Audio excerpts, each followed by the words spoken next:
السلام علیکم ورحمۃ اللہ وبرکاتہ۔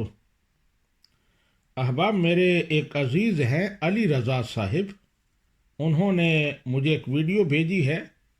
کوئی ڈاکٹر علی وقار قادری صاحب ہیں، ان کی یہ ویڈیو ہے جس میں وہ داڑھی کے شرعی حکم پر اور اس کی مقدار پر بات کر رہے ہیں۔ کسی صاحب نے ان سے سوال کیا ہے اور وہ اس کو جواب دینے کی کوشش کر رہے ہیں۔ مناسب ہوگا کہ اس ویڈیو کا ابتدائی حصہ آپ بھی سماعت فرمائیں، پھر اس پر بات کرتے ہیں۔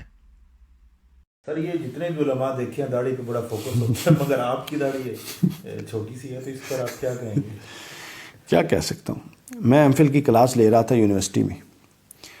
وہاں پر میرے سارے اسٹوڈنٹ جو تھے وہ کچھ جامعہ نظامیہ سے، کچھ جامعہ اشرفیہ سے فضلاء تھے، علماء تھے، اور اس میں سے کچھ تو دور حدیث کے طالب علم تھے، ٹھیک ہو گیا، اور کچھ خود شیخ الحدیث تھے، یعنی پڑھاتے تھے، 20 سال ہو گئے تھے پڑھاتے ہوئے۔ یہی سوال انہوں نے مجھے کیا کہ پہلے دن تو جب میں کلاس میں گیا تو انہوں نے کہا کوئی ویسے منڈا کھنڈا آ گیا، اس نے کیا پڑھانا ہے ہمیں۔ تو 2-3 دن کے بعد گئے، انہوں نے بڑا عزت احترام کیا، تو انہوں نے مجھے یہی کہا کہ آپ کو داڑھی بڑھا لینی چاہیے، رکھ لینی چاہیے۔ میں نے بڑے ادب اور احترام میں ان سے یہ پوچھا کہ کیا خیال ہے داڑھی کا، آپ کے نزدیک کیا حکم ہے؟ تو انہوں نے کہا جی یہ تو فرض ہے یا واجب ہے، بعضوں نے کہا واجب ہے۔ تو اب آپ نے بھی یہی سوال کیا ہے تو اس کا جواب سن لیں۔ میں نے ان کو یہ جواب دیا تھا اور میں کئی دن ان کے پیچھے لگا رہا کہ مجھے اس لیول کی دلیل لا دیں، تو آئیں بیٹھیں، اللہ کا نام لے کے ہم نیت کرتے ہیں۔ دیکھیے، دین میں فرض اور واجب ہونے کے لیے جس سطح کی دلیل ریکوائرڈ ہے، اگر داڑھی کے لیے اس سطح کی دلیل ہو تو ہم ابھی یہاں بیٹھے ہوئے میں خود بھی نیت کروں گا اور آپ سب سے بھی کرواؤں گا داڑھی کی۔ داڑھی تو میری ہے، میں تو منکر ہی نہیں ہوں، یہ ہے میری داڑھی۔ لیکن اگر کوئی بضد ہے کہ نہیں جی داڑھی ایک پوری کی پوری قبضہ ہونی چاہیے یہاں تک، ٹھیک ہے نا، میں داڑھی کو سنت سمجھتا ہوں۔ جی احباب، تو آپ نے ویڈیو دیکھی، سنی، آپ کو بھی محسوس ہوا ہوگا کہ ویڈیو میں ڈاکٹر صاحب کا غرور علم پورے جوبن پر ہے۔ ان کا علم جیسے اوور فلو ہو رہا ہے، فاتحانہ یا تنزیہ ہنسی وہ ہنس رہے ہیں، اور ساتھ ہی کہتے ہیں کہ بڑے بڑے شیوخ الحدیث سے جو 20 سال سے پڑھا رہے تھے، ان سے میں نے داڑھی کے بارے میں پوچھا، سوالات کیے، تو ان کے پاس میرے اعتراضات کا کوئی جواب نہیں تھا۔ میں نے داڑھی کے حوالے سے ان سے دلائل پوچھے تو ان کے پاس دلائل نہیں تھے۔ پھر کہتے ہیں کہ 2 سال سے ان کا انتظار کر رہا ہوں اور اب تک ان کی طرف سے کوئی جواب نہیں آیا۔ اب ظاہر ہے ڈاکٹر صاحب کہہ رہے ہیں تو ہمیں ماننا ہی پڑے گا، لیکن لگتا ایسا نہیں ہے کہ شیوخ الحدیث جو 20 سال سے پڑھا رہے ہیں، انہیں ان کے سوالوں کا یا ان کے اعتراضات کا اور ان کے جوابات کا کوئی پتہ نہ ہو۔ میں نہ شیخ الحدیث ہوں، نہ مفتی ہوں، اور نہ ہی عالم دین ہوں، دین کا ایک ادنا سا طالب علم ہوں، لیکن ڈاکٹر صاحب کی گفتگو سننے کے بعد فوراً مجھے اندازہ ہو گیا کہ ڈاکٹر صاحب کی گفتگو بالکل سطحی ہے، اور اس میں جتنی معلومات دی گئی ہیں غلط ہیں۔ ان کی گفتگو میں کوئی سبسٹینس نہیں ہے، کوئی وزن نہیں ہے۔ تو یہ کیسے ممکن ہے کہ شیوخ الحدیث ہوں، ان کا سال ہا سال کا تجربہ ہو اور وہ انہیں جواب نہ دے سکے ہوں؟ پھر ڈاکٹر صاحب کہتے ہیں کہ میں نے ان سے پوچھا کہ داڑھی کا شرعی حکم کیا ہے، تو انہوں نے کہا فرض یا واجب، بعضوں نے کہا واجب۔ تو ڈاکٹر صاحب کی گفتگو سے یہ لگتا ہے کہ اکثر نے فرض کہا اور بعضوں نے کہا واجب۔ اب میرا سوال ڈاکٹر صاحب سے یہ ہے کہ مجھے اس شیخ الحدیث صاحب کا نام بتائیں، اس مفتی، اس عالم دین کا نام بتائیں جو داڑھی کو فرض سمجھتا ہو۔ کم از کم میرے علم میں ایسا کوئی عالم دین نہیں ہے، کوئی مفتی نہیں ہے جو داڑھی کو فرض سمجھتا ہے۔ تو اس سے لگتا ہے کہ یہ ساری کہانی فیک ہے، ایسا کچھ نہیں ہوا۔ اور اگر یہ کہانی سچ ہے